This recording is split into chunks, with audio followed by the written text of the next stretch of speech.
Welcome to the Avert Your Eyes Podcast, where we talk with some of the most creative people within North Texas and beyond. I'm your host, Michael Gibson Jr.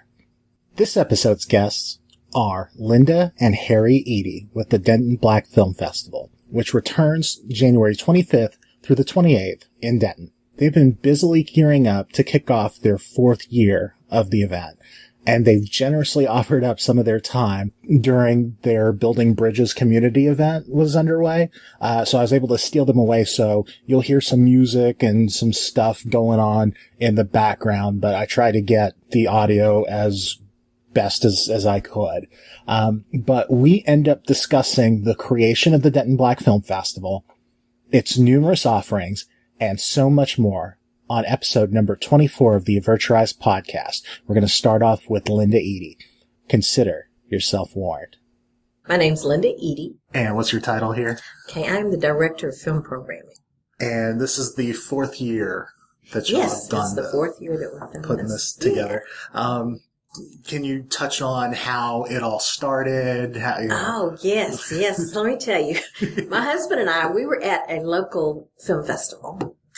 And I drug him to watch a documentary or something. And when we were leaving the theater, Harry looked at me and said, we should do a Denton Black Film Festival. We didn't have a name for the festival then. We should do a Black Film Festival.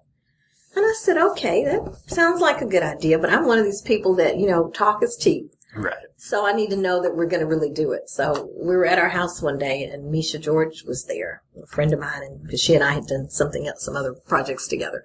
And he mentioned the idea to her and asked her, if she was interested in organizing it, planning for it, and she said yes. So then he recruited another person, Shalon Brown, at that time was at UNT, in the Multicultural Center.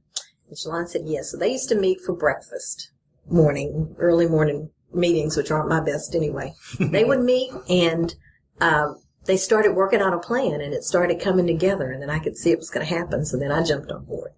So I'm more of an operational kind of, in the details thing. So I got really involved in content. That's how I first got into film programming. And we had a wonderful festival. We had about a day and a half. We were looking at the little schedule last night. We had a total of 13 films. And we had about 800 attendees, and it was just really received well. So that was exciting. So the next year we just started really planning and expanded it, and we went to 2.5 days and started expanding our offerings. Started the poetry slam, open mic, spoken word stuff. And then, we had like 2,500 people, attendees that year. So wow, that's like triple what we did the year before. Right. So that we're on to something now, is what we're thinking. So the 3rd year we started doing submissions then, because before then we had only done film by invitation. So we started a submission program so that we could get in for more of a variety of films and start getting known in the filmmaking community. So that's what we did, and we had 3,500 attendees here last year. So this year we're hoping for even more, and we're just really excited. Our submission program has grown. We've got 48 films this year. Nice. We're screening on Saturday. We have an additional venue that we've added, a smaller, more intimate space for some screenings.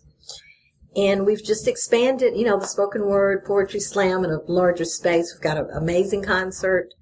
And, film is our heart, but we also, because it is a cultural experience, Black cultural experience that we're sharing, we also have elements of art, music, poetry, all of that, comedy, all of those things that we want to provide festival goers and our audience with. So that's just incredible just to hear how much it has grown through the years.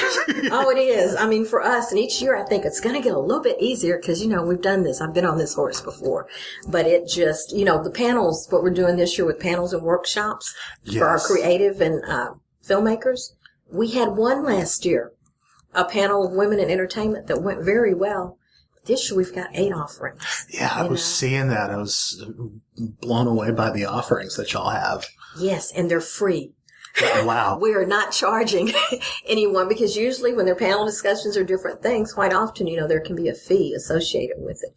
But we're absorbing the cost because we want to really support filmmakers in their efforts to hone their craft and connect. Our idea is really to connect creatives, to the musicians, the people that write music, with the people that do editing and lighting and just all those things that it takes to make a film. we want to be able to connect people that have those different skills and then offer, classes or workshops or things to help them hone those skills as well. So, which is awesome. Are you originally from Denton? No. Well, I was born in Dallas. I'm a native Texan. Okay. I was born in Dallas, and I did grow up in San Antonio.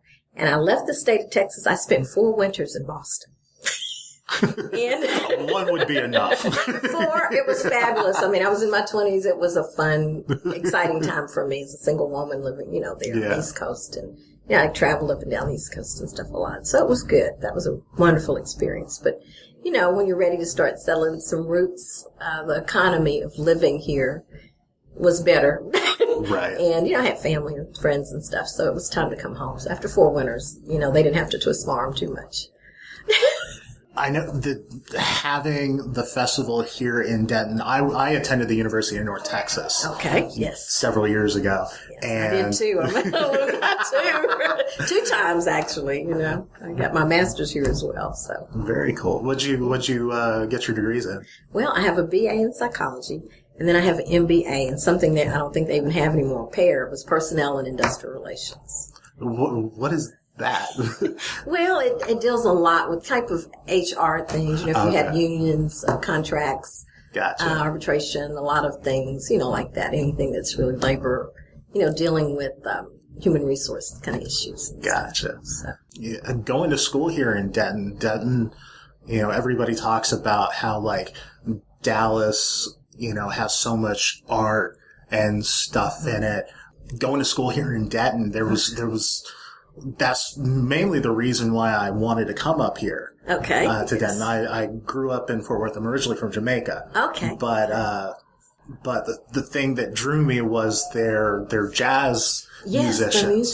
The music is awesome here. I mean, this school is noted internationally. I mean, I think they've won Grammys. They've just done really, really well. In fact, I even took a music appreciation class when I was in, undergrad school as well, even though, it didn't have anything to do with my major. But it's such an important thing. And Denton, is known, there's this culture of art and supporting music and even the visual arts. And the dance departments at the 2 universities at TWU, they have wonderful offerings. Yes. So there's like something going on here all the time.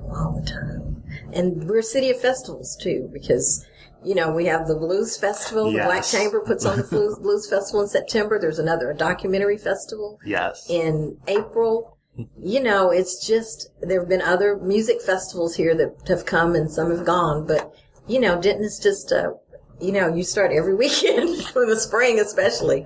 So we carved out a little niche for ourselves by having it in January. Is kind of an unlikely time, to have a festival, but we don't have to compete with other festivals at that time. And, people are through with Christmas, so maybe got a little bit money again, and they're ready to get out, and do something. Right. And fortunately, the weather's been, has held up for us, so far these 4 years. Hopefully this year too.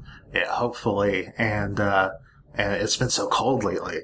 Yeah, it has. But I'm thinking, my thing is that it's getting all the cold weather out. Right. See, today is beautiful for our Building Bridges event and our DBFF After Dark.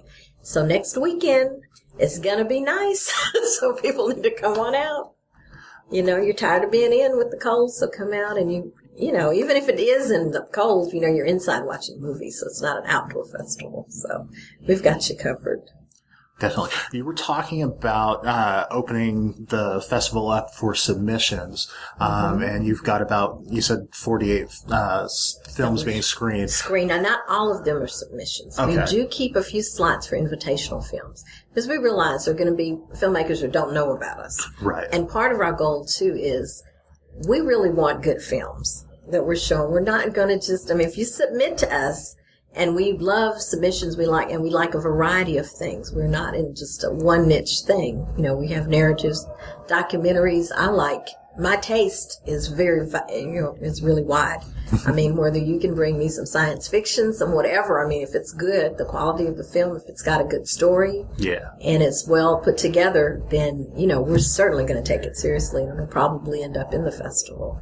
we just have some limitations in terms of number of screens right now. But, as we grow as a festival, we probably will grow in terms of our ability to show more films as well. About how many submissions do y'all get a year? Oh, right now it's around 100. That's what we're getting. So that's not compared to some of the really large film festivals like Dallas International. That's a drop in the bucket. But, that's still a good number for us, and I'm sure it's going to increase. So that's definitely good. But the invitational films, we do go out and see what's been doing well in other festivals, and just kind of see what the buzz is, what's out there.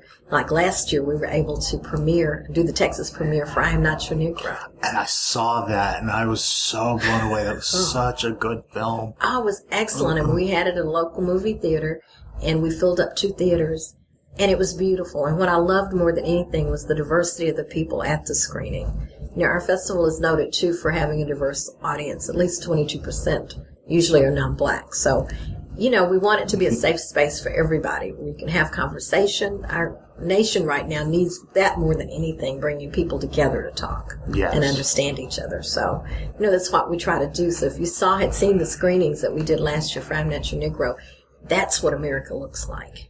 And it was just profound. It was just amazing. So, but, can't do that every year. That type of film doesn't come along. But we've got some solid, really good films this year that I'm excited about. What are some of the films that you are excited about? See, the problem with me is I'm excited about them all. But, we've got, one thing about our films this year, too, is I almost call it the year of the woman director. Because probably at least 21 of our films are with women directors. Wow. So we're even doing one special short film block that Women in Film Dallas, they're going to be our presenting partner for that block of films. We have college student films, and most of the college student films that we have are women directors, actually. I think it's 7 women directors and 2 men, maybe, and it just turned out that way. Those were the best, we felt like the best films. And we've got a one documentary that, The Uncomfortable Truth. Loki Mulholland, the filmmaker, will be in attendance. It's this country needs more conversation about race relations and people, how we view things. And this film is really amazing. It's a conversation that too often does not happen. So my hope is that it will lead to people being a little bit more comfortable and being able to talk and see some different points of view. So I'm really excited about that one. Our red carpet invitational film is called Steps. And it's a wonderful film about recovery and redemption, forgiveness. Just a really good story. It's well acted. The lead actor is Rob Morgan. He was in Mudbound and did a fabulous job in that. So we're really in the writer, and one of the producers will be here for that film as well. And Shaquille O'Neal, he was a producer. I saw that in the trailer. He won't be here, but and then Pauletta Washington, Denzel's wife, has a small role in the film as well. So it's a well-crafted film. Then we've just got, so many things. So many films. There's a narrative film that deals with the 28 slaves that escaped. Usually you hear of 1 or 2, the railroad, but to have 28 people from the same plantation that escaped. A gentleman did a story called All or Nothing. So that film will be here. There's another doc that's done very good on the circuit, is For Our King. And it tells the story. It's a very up-close and personal story of a young woman, a teenager in high school, has to go to an alternative high school, and then she becomes pregnant, and it's just her struggle of trying to better herself and her condition. We've got a good report afterwards. We'll update the audience on what's going on with the young lady at this point as well. And it's paired with a short by one of our local filmmakers, Jacoby Percy, Color Me Pretty, and it's a really nice short film.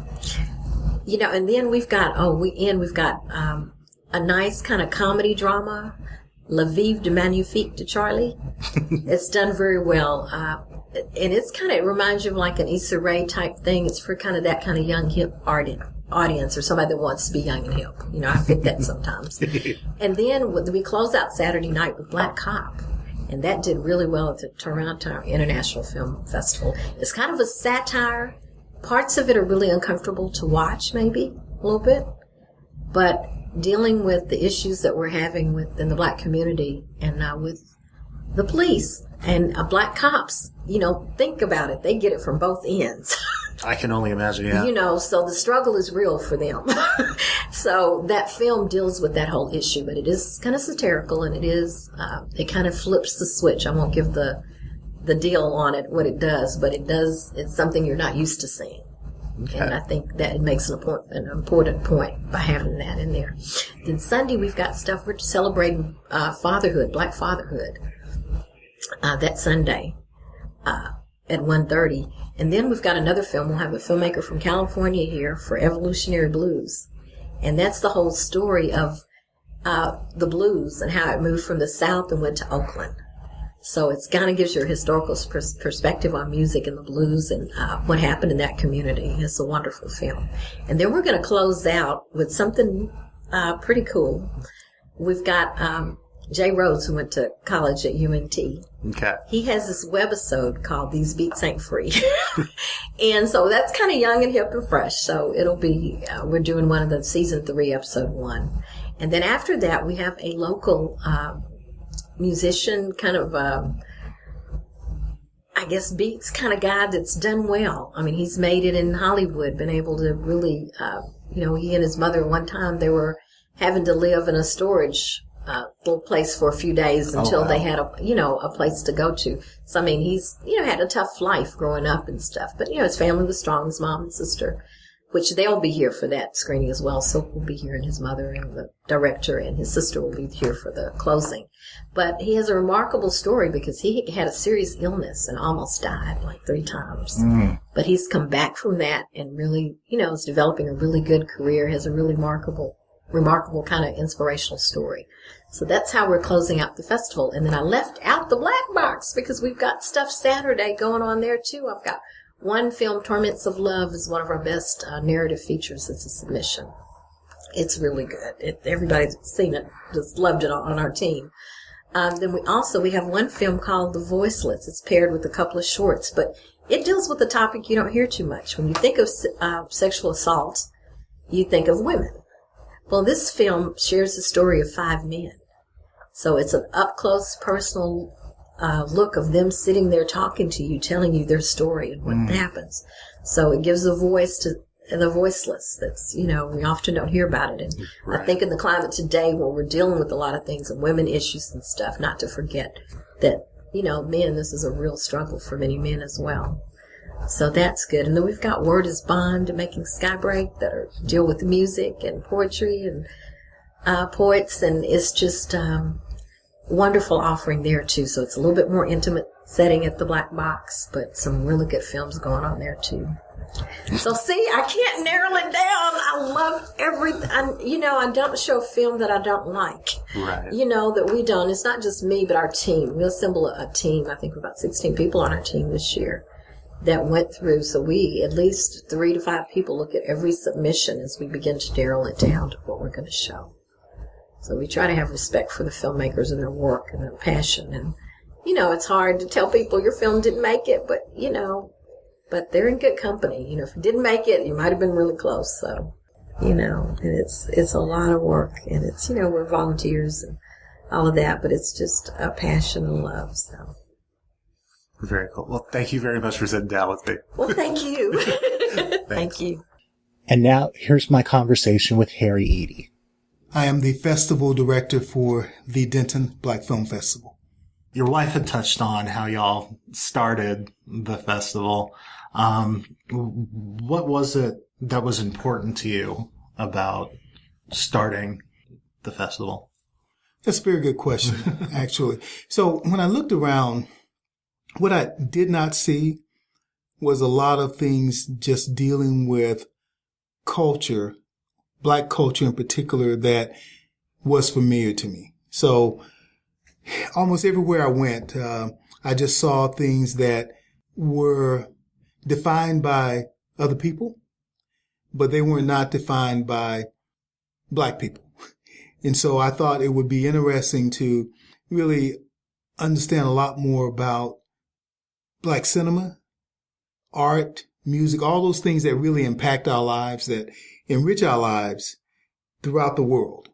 And I thought it would be really good to showcase that. And in particular, the film festival was a great idea in my mind because I could understand the stories that were being told, and we potentially could share them if there were other people who were interested in seeing, cinema, black cinema.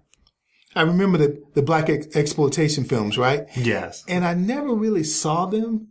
I heard about some of them. I kind of missed that period. So I had to go back and look at some of them. And that did not depict black culture.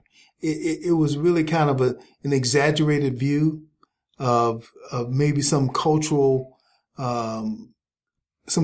experiences that people had, but not where I lived, right? So it was kind of over the top. But which is very funny because talking about this climate of and this podcast is I try not to be as political and stuff in nature as possible, but just growing up, seeing it from, the black culture and stuff, quote unquote, from, the inside and the outside, being, an islander kid that was born in Jamaica, coming here and growing up, we were kind of always, seen as the, there's the Jamaican family and stuff. So, and we were, people liked us and, would come and talk to us and stuff. But then growing up, I would also see that, I would get told stuff like, you're quote unquote not black enough or, whatever that to whomever was saying that would mean to them. It was very interesting. Yes. Yeah. And I think that's part of the motivation because, we screened a film called The Black Card. And it's about a 14-minute short. It was actually distributed and showed up on HBO, but the film was about how do you determine if you're black enough? Right. And so people had a black card. And the interesting question was, how do you lose your black card?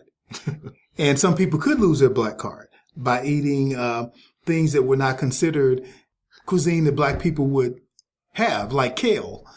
So if you ate kale, maybe you're not black, right? Or if you listen to a performer that would be more of a country Western performer or a pop performer, maybe you weren't black. So I thought it was really interesting. Which is very interesting because I know growing up, my father, instilled in us a very eclectic love of the arts, music and stuff. So, my main go-to is, I love rock music, but I bounce around, I do very little country, I would say, but, and some rap and R&B and stuff, but, it's just for me personally, when it comes to the arts, music in particular, in order for me to listen to it, it has to grab my attention first. Right. And then, I'm able to take it in. No, and I agree. And I think part of the impetus for, thinking about the film festival was when I tried to put my hand on what was black cinema, I couldn't because there are not enough images. And one day I was at an airport and I traveled quite a bit. So this particular day I was standing in front of a newsstand and there was all these images and none of the images looked like me. Not one. And there was no person of color, at that newsstand. And I thought, wow, that's really, so if you landed and you came to this airport and you saw that newsstand, you would not think, at least I did, that there would be no one that was Asian, no one that was Latino, Hispanic, black. It was just all people of a certain ethnic group that didn't look, they were not people of color, right? And so in many cases, when I looked at black cinema, that's what I saw as well, right? So I thought there were independent filmmakers who could tell stories that were different, and not all of the films were about black people, right? So what we do in the festival is not African American, it's just black experiences, right? And so what we ask people to do is try to think about developing diverse content or content that has diverse characters, right? So they're not of all one ethnic group, right? Right. Not all one age, right? So that's something that we think is important. And I think even a lot of the studios are starting to see that nowadays, because you see how things have turned to where you look at, I don't want to name any big studios, but they'll put out something and they'll try to make their cast as diverse as possible so that they do touch on, having a voice within the film, and they'll even market it a certain way based on those people, like the Asian market. I can't remember what film it was, but they had, there was a film that I was reading last year, the year before, that had a minor Asian character within the film, but the posters were all pushing him as a big draw for the film. Oh, okay. Well, there was a study done about 3-4 years ago about what happens with films that are diverse. And what the study indicated was that if you have a multi-ethnic TV series, it does very well. Actually, it does much better than the other sitcoms or comedies. And so if you look at it and you think about it, you realize some of the more successful ones are multi-ethnic.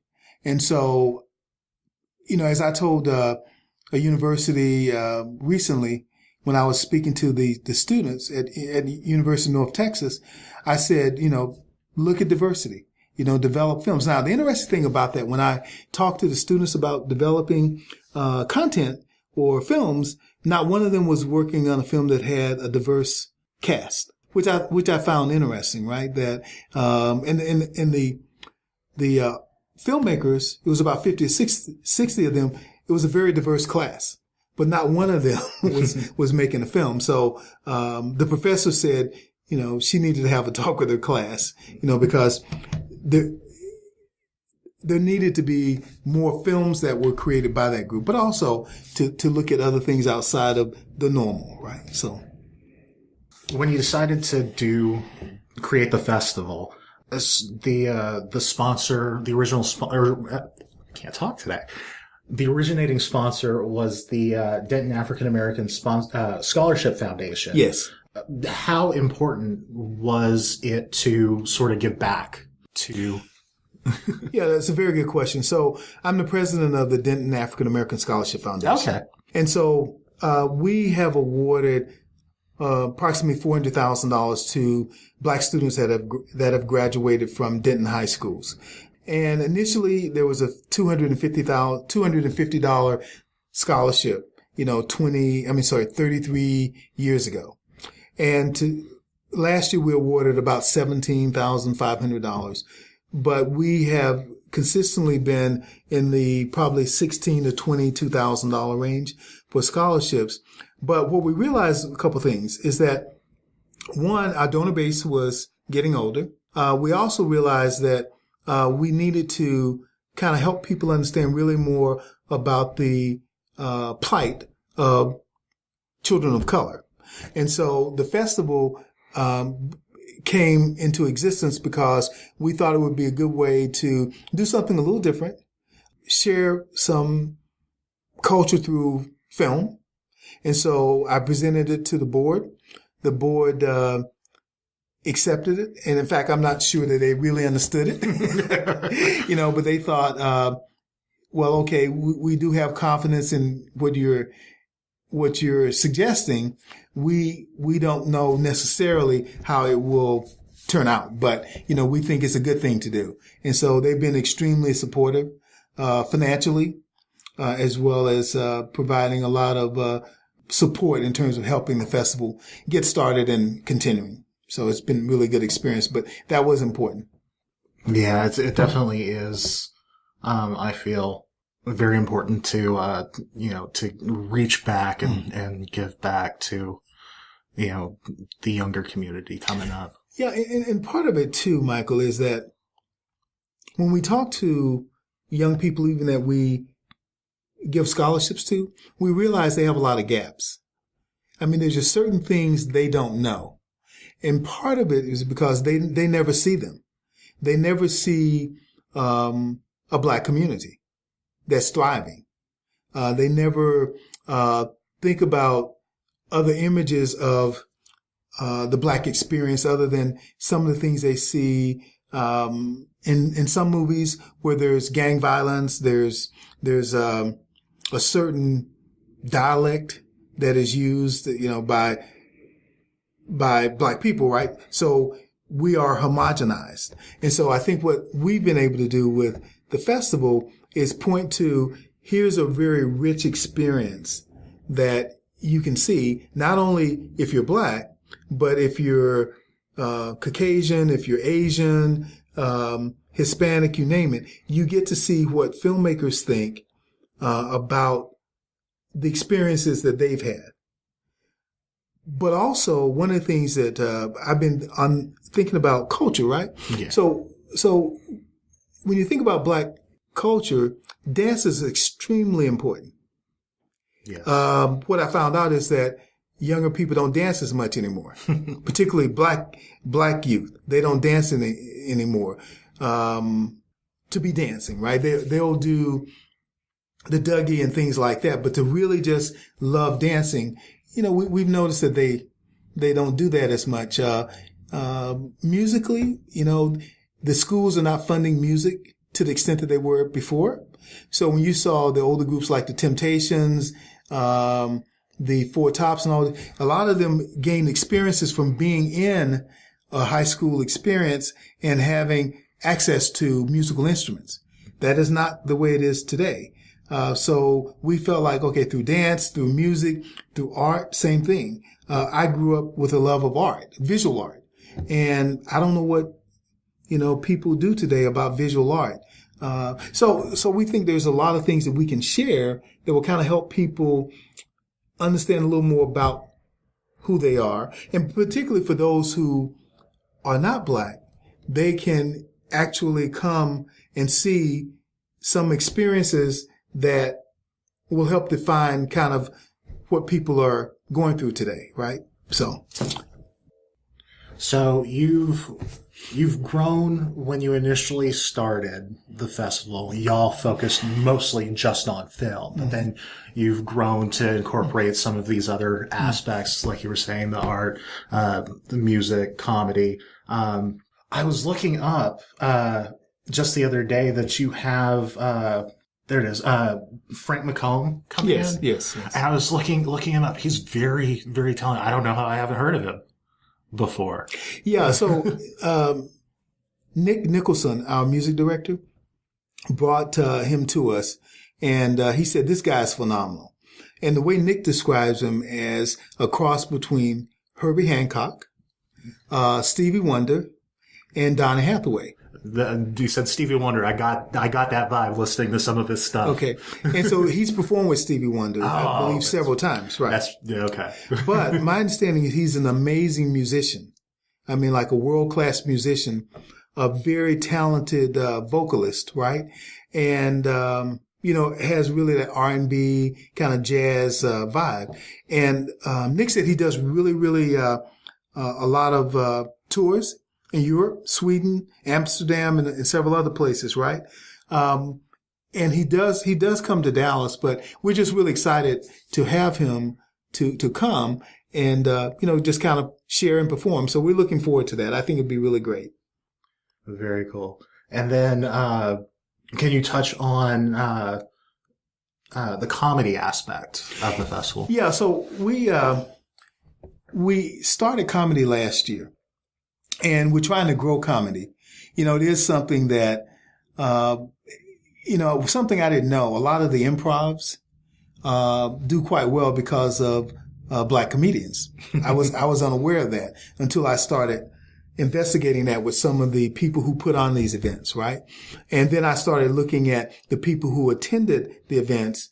So people look for people to entertain them and make them laugh, right? So we went out and found a couple guys who are pretty well known in this area, Piper the Comedian and Comedy Q. And so, Comedian Q. But so we're really excited to have both of them here because they have kind of down home humor that we think will resonate with the audience.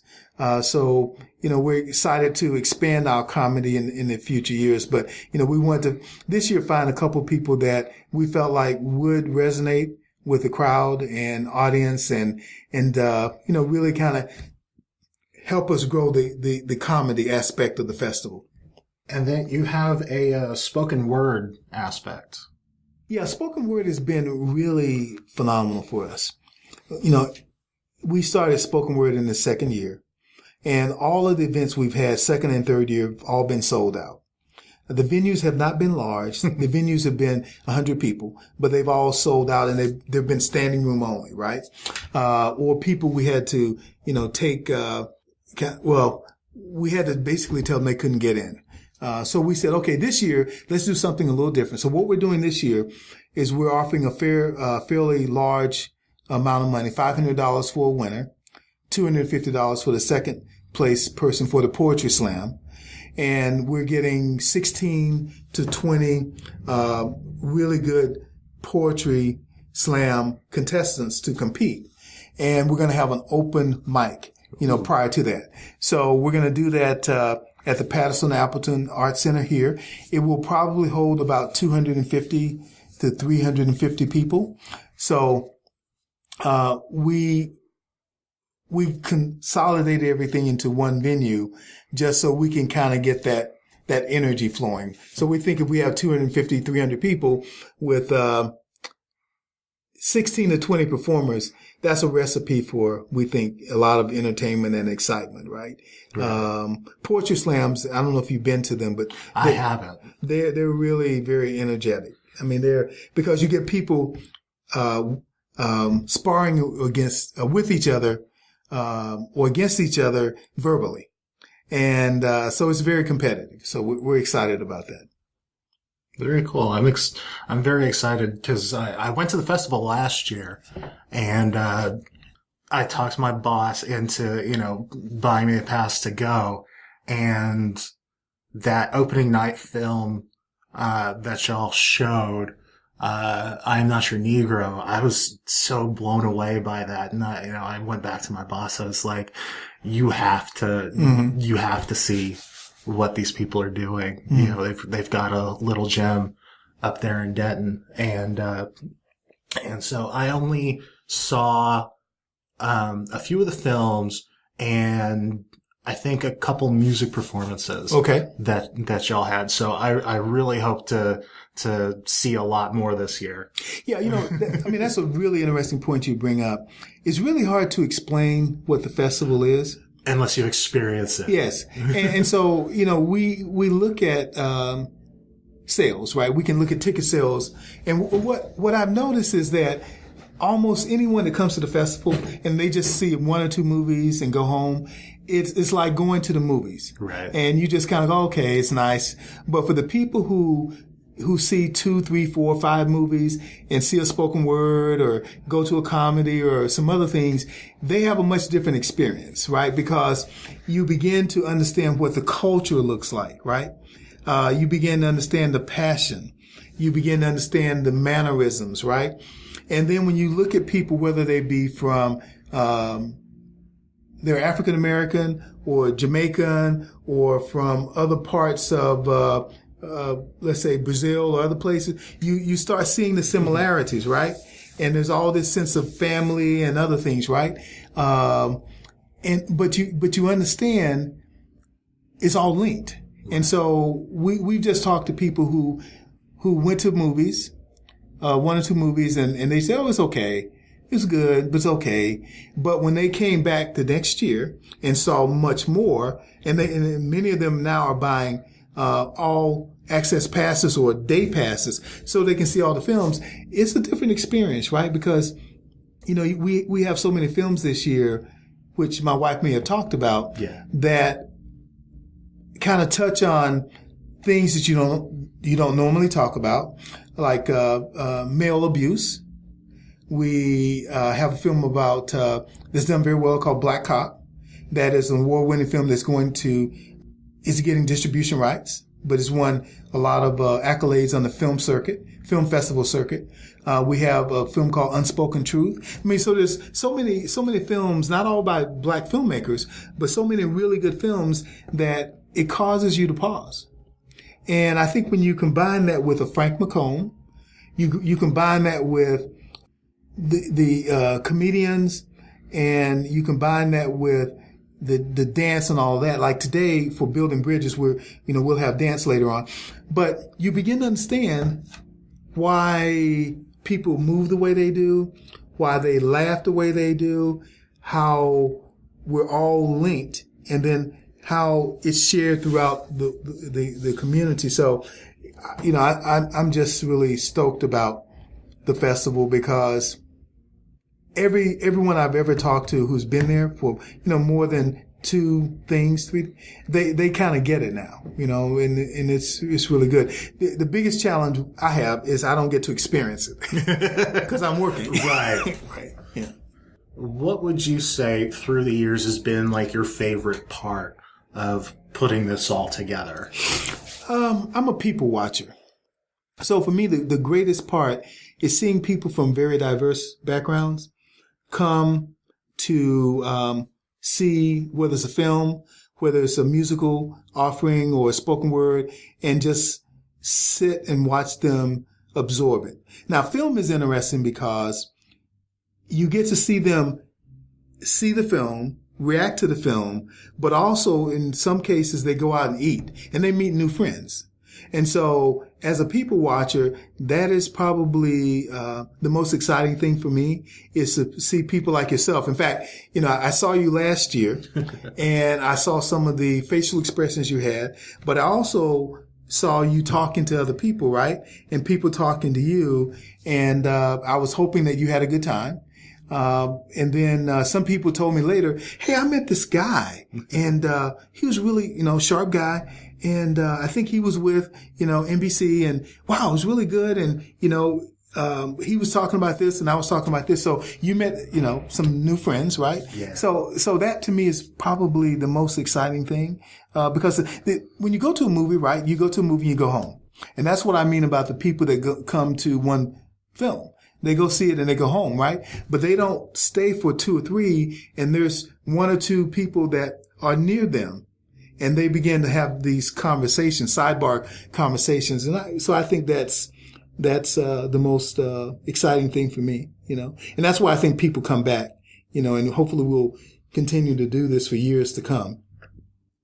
Did I ask you where you were from? Where are you from? So I'm originally from North Carolina, a little town called Thomasville. It's one of the furniture capitals in North Carolina. Thomasville Furniture. Okay. Yeah, so it has about 12,000 people. Really kind of quaint little town. Yeah. And what was it that ended up bringing you to Denton? So when I graduated from high school, didn't really know what I wanted to do. And what kind of a student were you in high school? I was a smart guy, but I acted dumb, to be honest with you. So I graduated probably about middle of my class, and I didn't really. It was interesting. I used to help the honor students, with history and to some extent English and other things, but I was not in the honor society because, I didn't want to be considered a nerd, right? And then when I graduated, I tried to get into the military, could not, for some reasons with eczema and other things. So I went to Chicago and worked in Chicago and actually worked as a busboy. And while I was there, I met this guy who's a corporate guy, and he gave me his business card. And he said, if you ever go to college, come look me up when you graduate, because I think you could do some good things. And I kept that guy's card for years, right? But it served as inspiration for me to attend college. So I attended college in Indiana, I was the first graduate in my family, college graduate. Actually the first person to enroll in college and graduate. So that was something that, I really thought was pretty significant for me. But I did make a decision when I went to college, is that I was not going to be dumb anymore. I was going to at least act like I was dumb. I was going to try. So I graduated, with honors, from college. And then I decided to go to graduate school. So I was in Indiana for my undergraduate work. I moved from Chicago to Indiana, did my undergraduate work, and then got accepted at North Texas State at the time, graduated, with honors in grad school.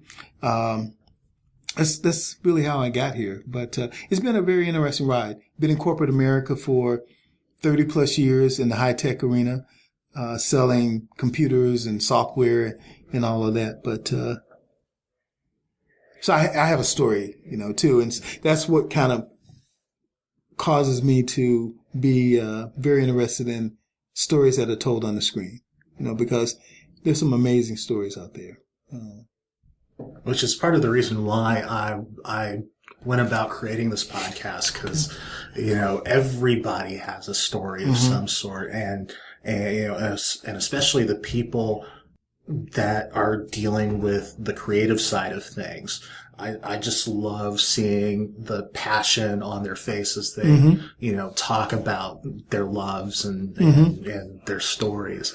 Very similar to you. Like I graduated very middle of the road in my high school. My high school was very diverse. Up in North Fort Worth. I was born in Jamaica, came to the States when I was about a year. I came to Texas when I was a year and a half. I came to Connecticut when I was about 9 months old. Wow. Before that. And the joke in the family was it snowed, and my mom was like, nope. And we've been in Texas ever since. But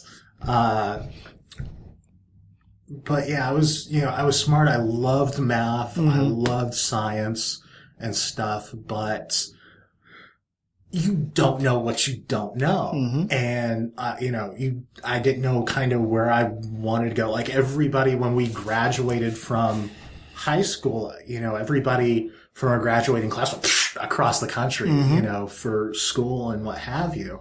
And I was like, well, I'm going to end up having to pay my way, for school and stuff. So I kind of wanted to stay sort of close. But the really, I tell this story, the really funny thing was, and it's kind of sad too, but, who was it? I think it was like Stephen F. Austin offered me like a sizable scholarship to go down there and for their engineering program. And I'm looking at this paperwork. I'm like, engineering, like, I don't want to deal with trains. Like, they don't tell you.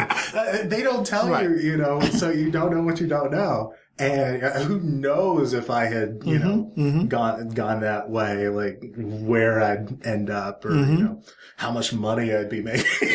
Yes. Yes. So, but, yeah. And I think that's an excellent point because, I'm in the field of business, but there's no one in my family that had a business background. In fact, I went to college to, major in business, but my druthers would have been to become a history professor, right? What was it about history that you? I think a lot of the failures in our lives, both as as nations and countries and people, is because we don't really understand our past. Right. So I've always felt a sense of wanting to know about history, not just my history only, but other people's history. And I just strongly felt, and there's an old saying about, if you can, understand your history, then you're more likely not to make certain mistakes, right? Right. And so in my mind, I would just like to teach people about history and the benefits of getting to know someone else's story. So, so that's really, kind of a love. But I think the interesting thing about your story and mine is that it really kind of made me a better person because I had to struggle, right, to figure out why do I want to, even attend college, but what does that really mean? And how do I start that path? And what mistakes can I avoid that I did in high school? It sounds like you did the same thing. You said, well, high school is okay, but over here, I think, this college thing is a little different, right? And I became, in high school, I would have probably been voted one of the least likely people to succeed. No one knew me, right? And so when we went back to my college, my high school reunion, some of my classmates were amazed. They were like, they told my wife, he even talks now. Wow. And so she said, who were you in high school? I said, well, that's another story. But, I decided to, just see who I was right in college as opposed to high school. Yeah.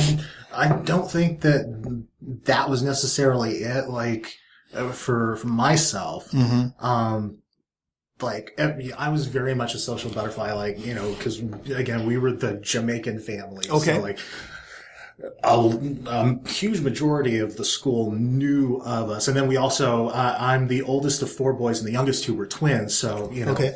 So there, we were the Jamaican family, but, also the family with the twins and stuff growing up. So, a lot of people, kind of knew us, but. And you were the eldest too. Yes.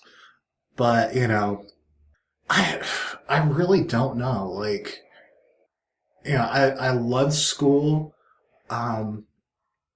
But college for the most part seemed like high school 2.0 for me. Cause like I didn't know, I went my first year and a half undeclared. Okay. Cause I'm just taking courses and stuff, but again, you don't have people to, sort of navigate the way for you and show you kind of what to do. So I went the first year and a half undeclared and they were like, oh, you can take, all these courses, so it was like, okay, so I'm taking, all this stuff. And then, when I decided to, the way that I wanted to go, they're like, oh, you should have waited on some of this. You need to get these out of the way first. And I was like, okay, So, I wouldn't say that college was a struggle for me, but, it does prepare you a lot for life in that, the world is just open and you don't necessarily have, especially, as somebody, I was the first in my family to graduate from college. So, but like navigating, trying to get scholarships and, all that, like. It's hard. It's very hard. Especially if you don't have somebody, in your family that's done it before. Yeah, I remember, Michael, to your point, I remember talking to this other kid who didn't look like me. And we were talking about stocks. And I was in college and we were talking about just investing. And he said, well, I've been investing since I was 6 years old. What? He said, my grandfather started teaching me about stocks since I was 6. So he said, so you're really handicapped because you don't even know what a stock is. And I said, you're absolutely right. I don't know. I don't know what a growth stock is. I have no idea what a mutual fund is. I mean, I had no idea. Right. And, he taught me a few things, but, I've been catching up ever since, right? Just trying to figure out, how do I find out more information? And that's your point, is that you don't know what you don't know. Right. Yeah. Yeah. There's a podcast we meander it up. Okay. But, it's always very interesting to see where things do go. And, I guess we can wrap up. Yeah, I would say the highlights. So the highlights to me is Freedman Town 2.0. Yes, I meant to bring that up too. Yeah, I think that's really a major one. Denton had a Freedman Town, and the slaves came from Dallas to Denton in 1875.